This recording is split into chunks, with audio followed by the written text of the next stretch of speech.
मोहनजोदड़ो, एक महान सभ्यता का रहस्यमय अंत। आज से 4,500 साल पहले सिंधु नदी के तट पर एक अद्भुत शहर बसा था। यहाँ की चौड़ी सड़कें और पक्की ईंटों के 2 मंजिला मकान उस समय की उन्नत सोच को दर्शाते थे। दुनिया की पहली आधुनिक जल निकासी व्यवस्था ने इस शहर को स्वच्छता का केंद्र बना दिया था। इस वैभवशाली शहर का नेतृत्व सोमदत्त करता था, जो एक अत्यंत दूरदर्शी और कुशल शासक था। सोमदत्त ने व्यापार और विज्ञान को नई ऊंचाइयों पर पहुंचाकर शहर को समृद्ध बनाया था। उसकी पत्नी मीरा, एक बुद्धिमान महिला, इस शहर की शांति और समृद्धि में विश्वास रखती थी। सोमदत्त और मीरा के लिए ये शहर केवल ईंटों का ढांचा नहीं, बल्कि उनके सपनों का स्वर्ग था। बाजारों में हर समय चहल पहल रहती थी, जहां दुनिया भर के लोग व्यापार करने आते थे। कुम्हारों के चाक तेजी से घूम रहे थे, जो मिट्टी को सुंदर बर्तनों का रूप दे रहे थे। दूर दराज के देशों से आए व्यापारी कीमती पत्थर और सुगंधित मसाले बेचकर मुनाफा कमा रहे थे। सब कुछ सही चल रहा था, लेकिन प्रकृति चुपचाप अपना भयानक रूप तैयार कर रही थी। अचानक एक साल आसमान का रंग बदल गया और सूरज काले घने बादलों के पीछे छिप गया।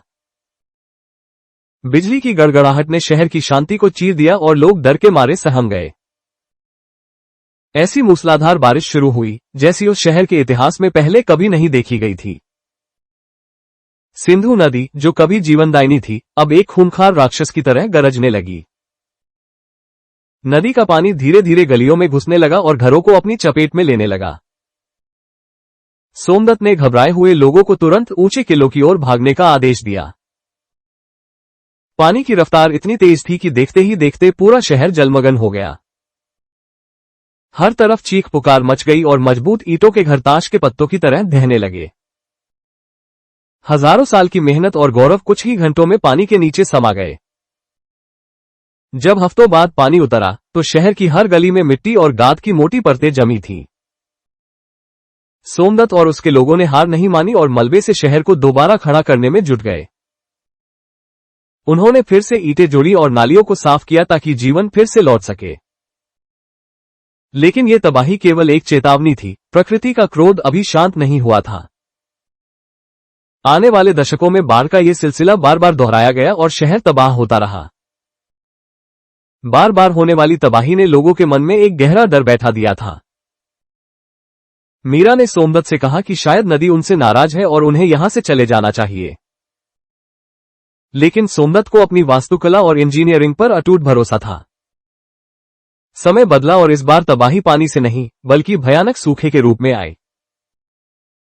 सिंधु नदी ने अपना रास्ता बदल लिया और जिस नदी ने शहर को जन्म दिया, वही उसे छोड़कर चली गई। खेत सूख गए, अनाज खत्म हो गया और भूख प्यास ने समृद्ध शहर को कब्रिस्तान बनाना शुरू कर दिया। लोग एक एक करके अपना घर छोड़कर पलायन करने लगे और आलीशान महल खंडहर बन गए। सदियों तक दुनिया मानती रही कि यहां किसी विदेशी सेना ने हमला किया होगा या कोई श्राप लगा होगा। आज पुरातत्वविद आर्यन को मिट्टी की परतों से पता चला कि यह सभ्यता प्रकृति के बदलते मिजाज का शिकार हुई।